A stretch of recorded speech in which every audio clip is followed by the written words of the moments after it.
नमस्कार। आज हम सिर्फ जिम या कसरत की बात नहीं करेंगे, बल्कि हम उस प्राचीन भारतीय दर्शन की गहराइयों में उतरेंगे जहां शरीर को सिर्फ एक शरीर नहीं बल्कि आत्मा का मंदिर माना जाता था। अच्छा, जब हम फिजिकल एजुकेशन शब्द सुनते हैं तो दिमाग में क्या आता है? शायद स्कूल की वो जिम क्लास या खेल का मैदान, है ना? पर क्या ये हमेशा से बस इतना ही था? क्या हो अगर मैं कहूं कि ये एक बहुत ही गहरी और प्राचीन विरासत का हिस्सा है? भारत के प्राचीन ग्रंथों में एक बहुत ही मशहूर श्लोक है, शरीरामाध्यम खलु धर्म साधनम। इसका सीधा सा मतलब है कि अपने सभी कर्तव्यों को, अपने धर्म को पूरा करने का सबसे पहला साधन हमारा ये शरीर ही है। ये सिर्फ एक कहावत नहीं है, ये अपने आप में एक पूरा दर्शन है। तो चलिए भारत की इस पुण्य भूमि में फिजिकल एजुकेशन के इतिहास को जरा करीब से देखते हैं, जहां इसने हमेशा से ही एक बहुत ही महत्वपूर्ण जगह बनाई है। हमारे पूर्वजों का यह मानना था कि एक मजबूत और स्वस्थ शरीर के बिना आध्यात्मिक ऊंचाइयों को छूना नामुमकिन है।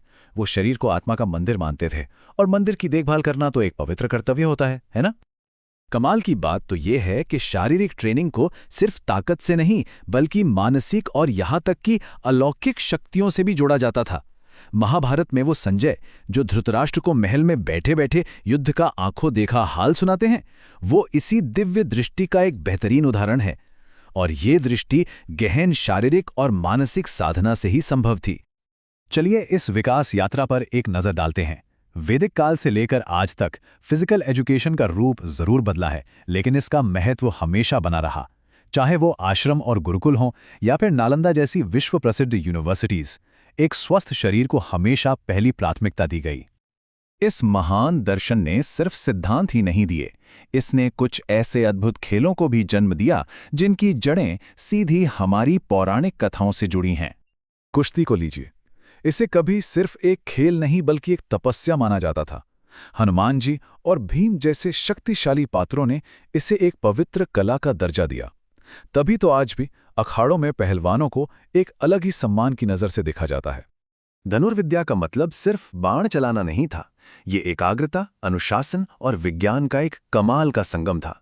सोचिए, ये इतनी महत्वपूर्ण विद्या थी कि इसका अपना एक पूरा वेद, धनुर्वेद मौजूद है। ये इसके महत्व को शानदार ढंग से दिखाता है। आज जो कबड्डी पूरी दुनिया में इतनी लोकप्रिय है, उसका संबंध महाभारत के चक्रव्यूह से माना जाता है, जहां अभिमन्यु ने अद्भुत वीरता दिखाई थी। दरअसल ये खेल आत्मरक्षा और रणनीति सिखाने के लिए ही विकसित हुआ था। अच्छा, अब एक मजेदार सवाल, क्या कोई अंदाजा लगा सकता है कि वो कौन सा खेल है जिसे आज पूरी दुनिया जानती है और जिसका सबसे पुराना जिक्र हमें महाभारत में मिलता है, जहां भगवान कृष्ण उसे खेलते थे? जी हां, फुटबॉल। चौंक गए ना? महाभारत में जिक्र है कि भगवान कृष्ण अपने साथियों के साथ यमुना किनारे एक गेंद से खेलते थे। ये जानकारी हमें इस खेल के इतिहास को एक बिल्कुल नए नजरिए से देखने पर मजबूर कर देती है। तो चलिए अब उस दर्शन के मूल में चलते हैं जो इन सभी प्रथाओं को एक धागे में पिरोता है, और वो है मन और शरीर का अटूट संबंध। योग सिर्फ आसन या कसरत नहीं है, नहीं, ये एक संपूर्ण जीवन शैली है। इसका असली लक्ष्य शरीर और मन को एक साथ लाकर आत्मा को परमात्मा से जोड़ना है। ये देखिए हलासन। ऐसे आसन शरीर के हर एक अंग को व्यायाम देते हैं, ब्लड सर्कुलेशन सुधारते हैं और हमें शारीरिक और मानसिक दोनों ही तरह से मजबूत बनाते हैं।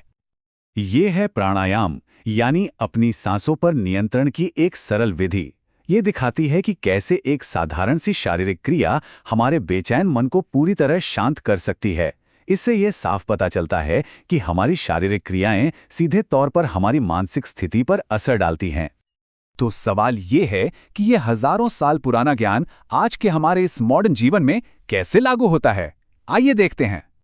हमारे ग्रंथों ने हमेशा संतुलित भोजन पर जोर दिया है। देखिए, एक तरफ है पौष्टिक भोजन जो हमें मजबूत बनाता है, और दूसरी तरफ है जंक फूड जो बीमारियों का घर है। ये ज्ञान हजारों साल पुराना है, लेकिन आज भी उतना ही, बल्कि शायद उससे भी ज्यादा जरूरी है। ये कुछ बहुत ही सरल नियम है: साफ सफाई, शुद्ध पानी और भोजन, और एक अनुशासित जीवन शैली।